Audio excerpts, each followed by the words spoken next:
Minsan may mga tao sa paligid natin na tahimik lang, na nagdurusa. Yung tipong hindi natin agad napapansin pero ang totoo, may dinadala na pala silang bigat sa kalooban. Sa gospel ngayon, pinadala ni Jesus ang 72 disciples at iniutos, "Cure the sick and say the kingdom of God is at hand for you."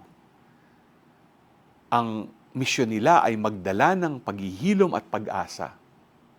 Ganon din ang misyon natin.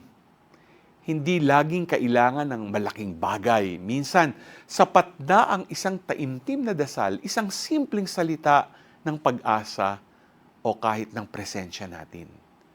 Katulad ni San Lucas, lalo na sa pagsulat niya ng Ebanghelyo, naging tulay siya ng kagalingan sa lahat. Isipin mo kung sino ang may dinadalang sakit sa buhay nila. Mag-alay ka ng dasal at pagdamay sa kanila. G ka ba?